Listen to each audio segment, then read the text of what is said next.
इस कवि नाम से भी, कवि उपमा से भी सुशोभित हुए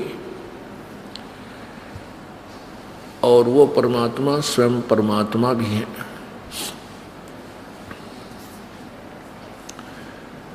उस परमेश्वर ने हमें यहाँ आकर के क्या ज्ञान दिया, उनका इस लोक में आने का उद्देश्य क्या था,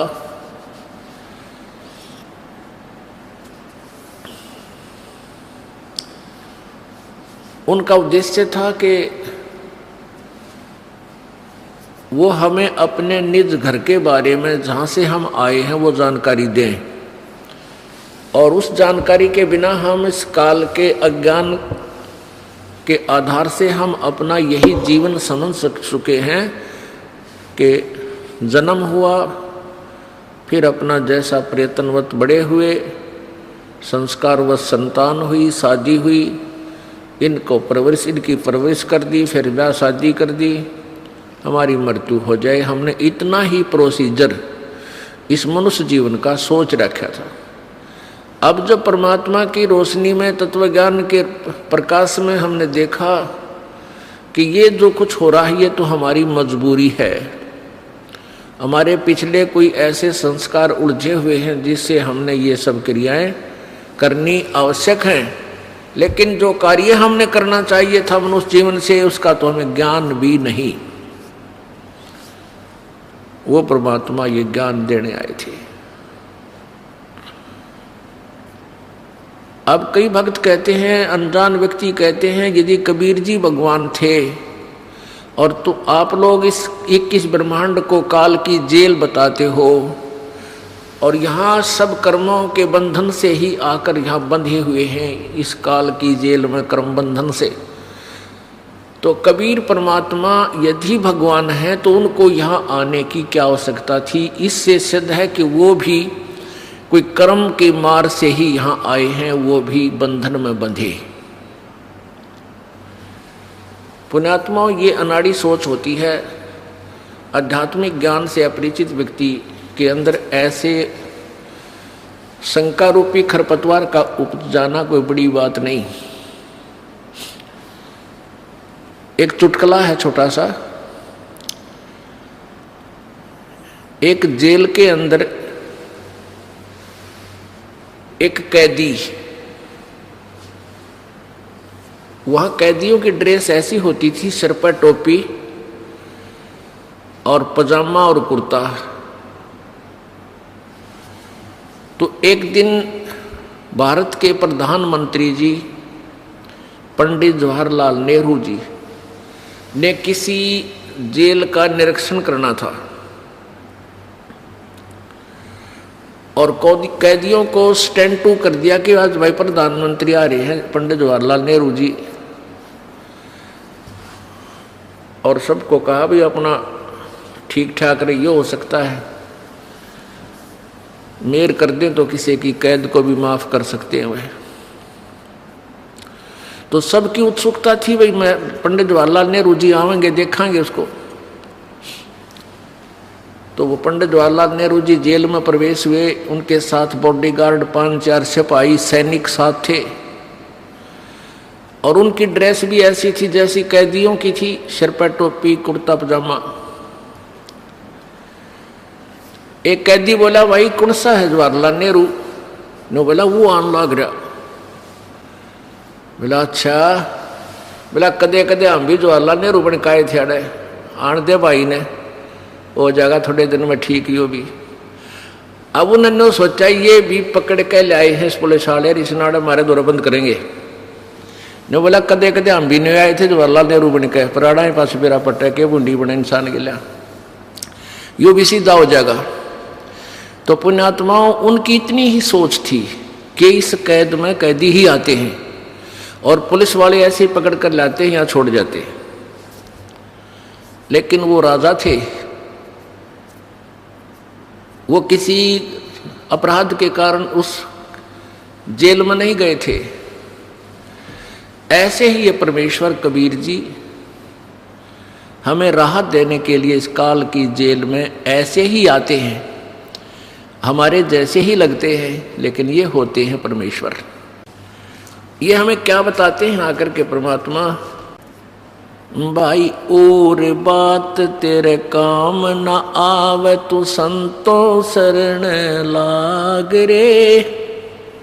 के सोवे गफलत में बंदे, जाग जाग नर जाग रे, जाग जाग नर जाग रे। और बात तेरे काम न आवे, संतों शरण लाग रे। के सोवे गफलत में बंदे, जाग जाग नर जाग रे, जाग जाग नर जाग रे।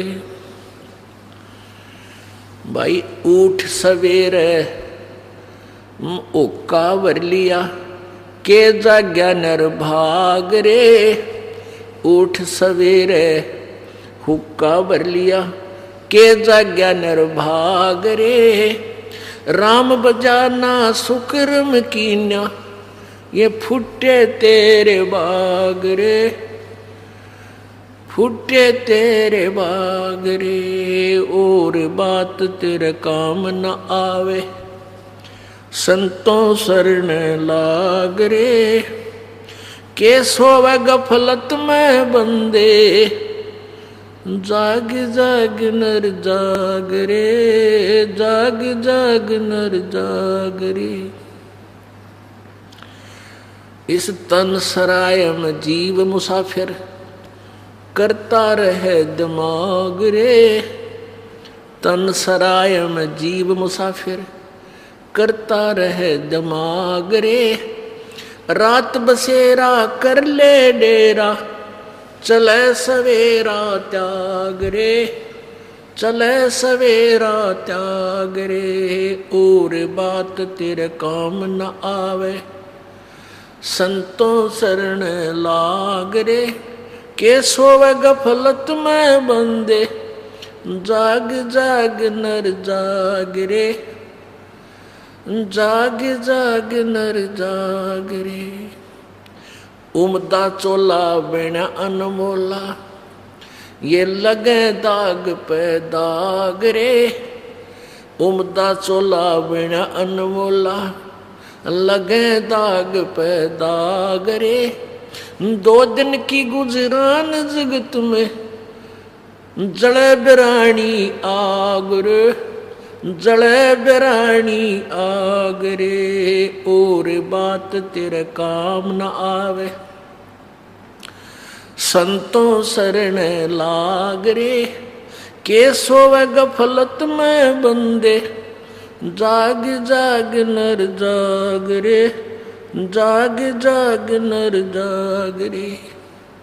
भाई कुब्ज का चढ़ी चढ़री चित पे, तू हो रहा मनुष्य नाग रे। कुब्ज का चढ़ी चढ़री चित पे, तू होया मनुष्य नाग रे।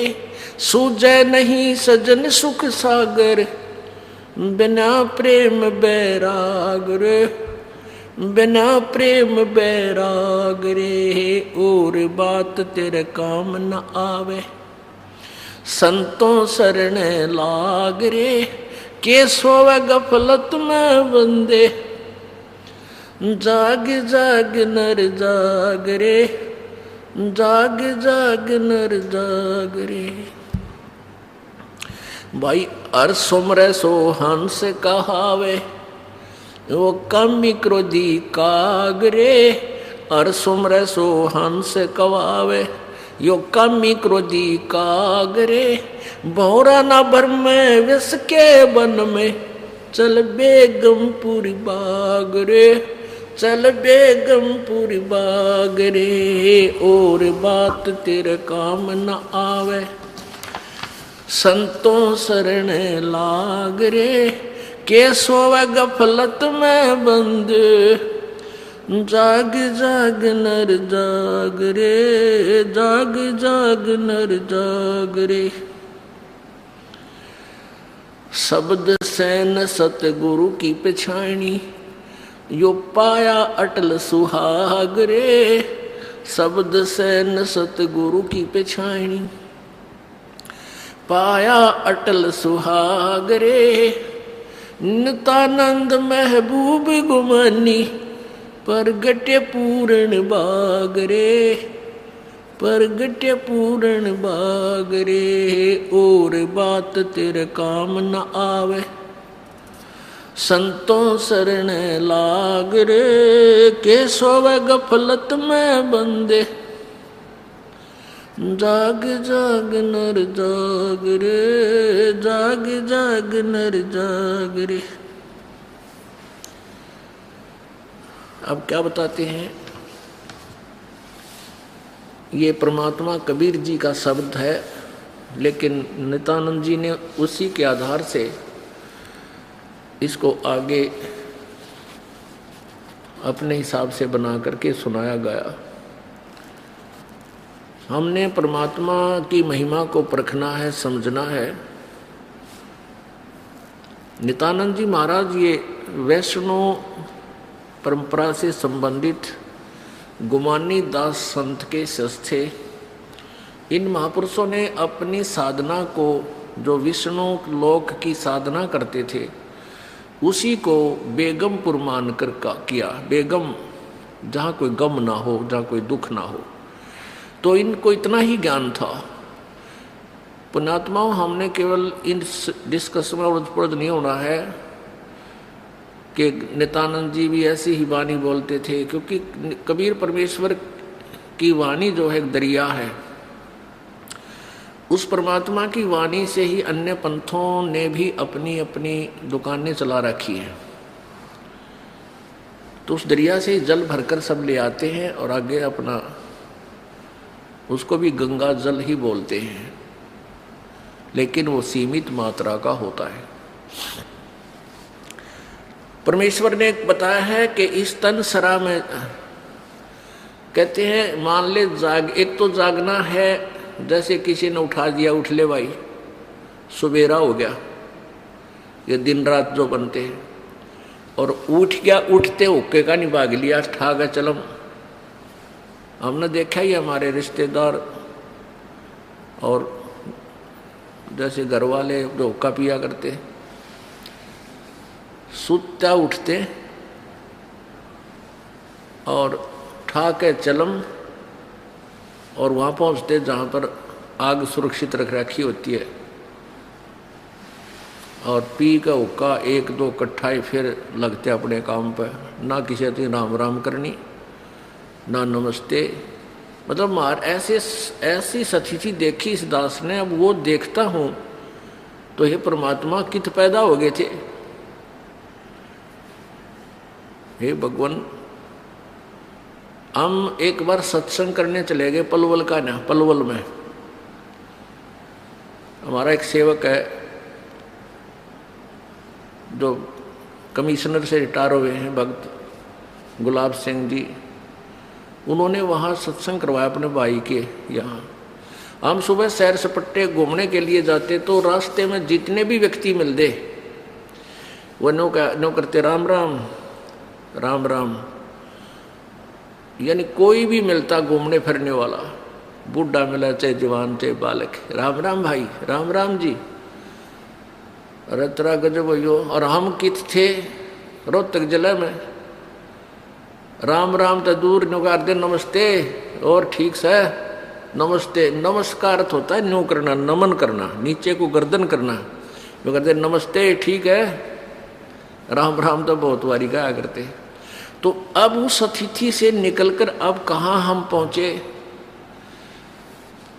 तो वहाँ क्या कर, उसके विषय में बताया है परमेश्वर कबीर जी ने कि ऊठ सवेरे वो काबर लिया, फिर के जाग्या नर भाग रहे, उठ दे फिर पाप शुरू कर दिए।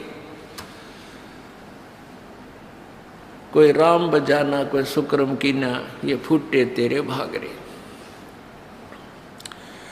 इस तरह कोट जन्म तन भर मत हो गए, कुछ ना हाथ लग्या रे। कुकर सुकर खरबा बोरे, कौआ हंस बुगारे। कोटि जन्म तू राजा की ना, मिटी न मन की आशा। भिक्षुक होकर दर दर घूम्या, मिला न निर्गुण रासा। कि ये कोई पहली बार हानि थोड़ी, असंख्यों बार हो रही है, असंख्यों बार मृत्यु हो रही है, पूरे परिवार के परिवार विनाश हो रही है, हमारे भूकंपों में दुनिया मर जाती है, पूरी पीढ़ी की पीढ़ी समाप्त होती है, 3-3 पीढ़ी इकट्ठी मर जाती है, दादा परदादा पोता चौथा दादा। तो परमात्मा के चरणों में आने के उपरांत अगर आपको कोई हानि होती है, डोंट वरी, इस दृष्टिकोण से देखना कि ना विरक के बिजली गिर जानी थी। आप बालक हो, आपको ज्ञान नहीं इन बातों का, और दास को मास्टर बना दिया परमेश्वर ने, इस तत्व ज्ञान से परिचित करा दिया। तो इसलिए आपको ये बार बार ज्ञान करा रहे हैं कि कहते हैं परमात्मा फिर संकेत करते हैं, द्वार धनी के खड़ा रह, द्वार धनी के पड़ा रहे, भाई धक्के धनी के खावे, 100 काल झकझोल ही पर द्वार छोड़ ना जावे।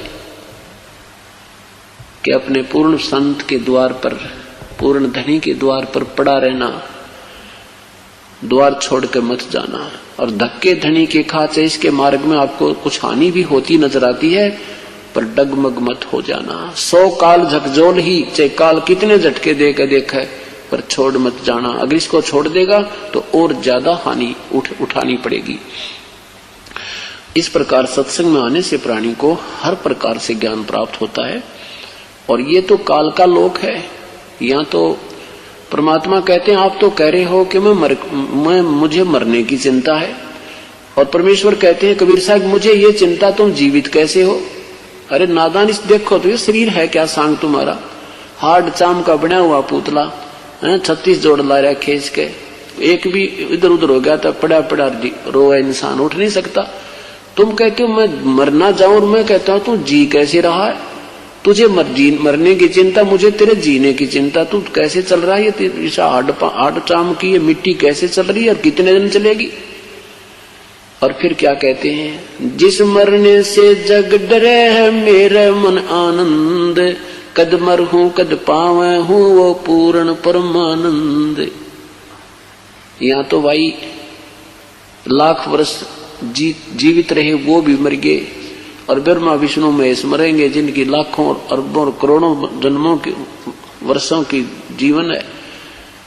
इसमें एक का काम बताया परमात्मा ने कि जब तक ये श्वास है प्रभु याद कर, उसकी रजा पर छोड़ दे मालिक। राज्य करमता राम की रजा धरे जो शीस, दास गरीब दरस परस तिस भेंटे जगदीश। उनको मिले भगवान। अब किसकी भक्ति करें? उस परमेश्वर की। क्या बताते हैं, नर सुन रे मूड गंवारा, ये राम भजन तत्सारा। नर सुन रे मूड गंवारा, भाई राम भजन तत्सारा। कि इन और सब पचड़ा न छोड़ के परमात्मा की भक्ति ही सार है।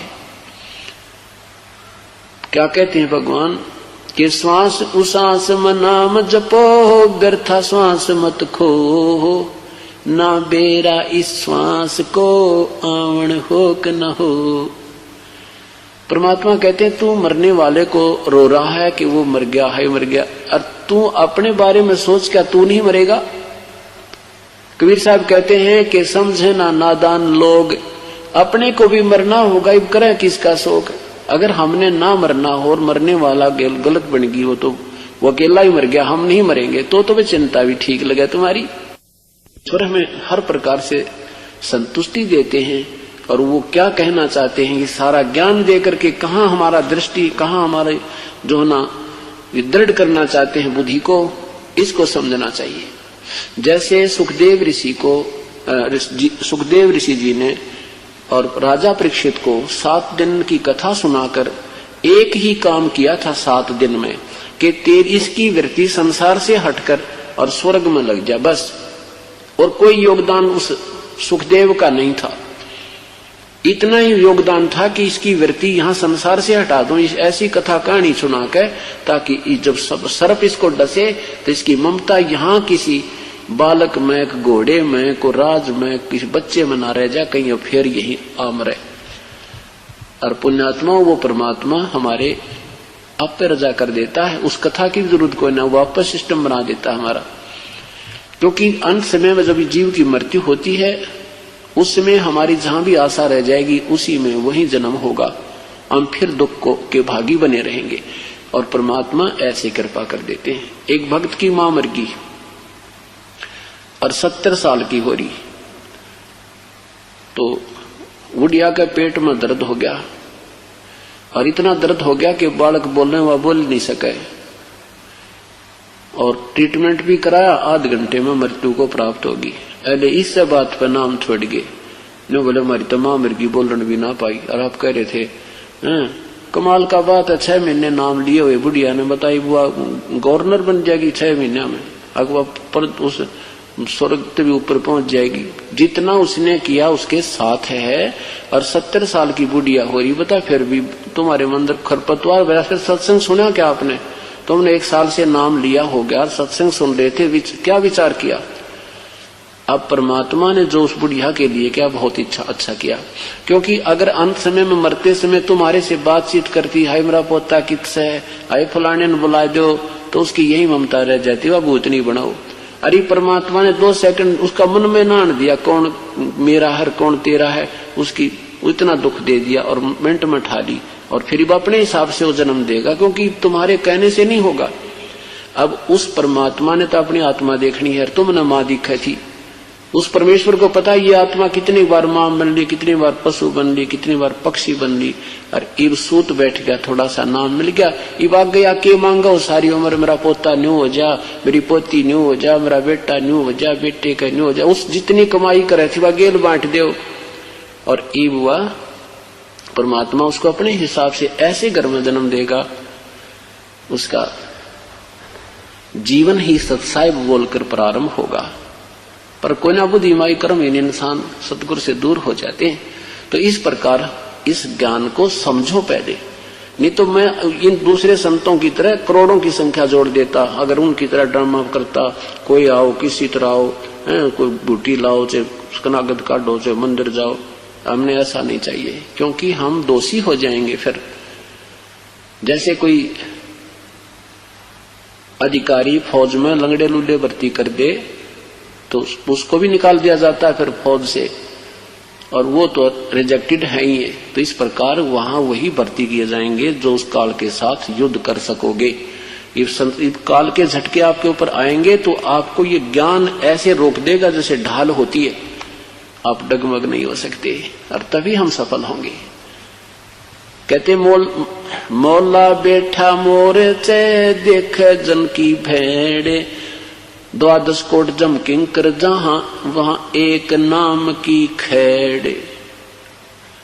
क्या बताते हैं कि परमात्मा हमारे इस खेल को देख रहा है, और कहते हैं वहां जब यहां से हम चलेंगे तो आगे आपको यमदूत मान ले दिखाई भी देंगे, तो नू ना करियो हाय माँ हाय बाबू हाय पिताजी, नहीं। कहते वहां सिमरण करना सांस वाला, और उस सांस के सिमरण तो देखिए उसका कैसी टक्कर लगेगी, न्यू पड़ेंगे उनके कमर जा जाकर लगेगी। कहते मौला बैठा मोर्चे, परमात्मा हमारा ये भेड़ कहते हैं, जैसे ये पशु बिड़ा करें लड़ते हैं ऐसे।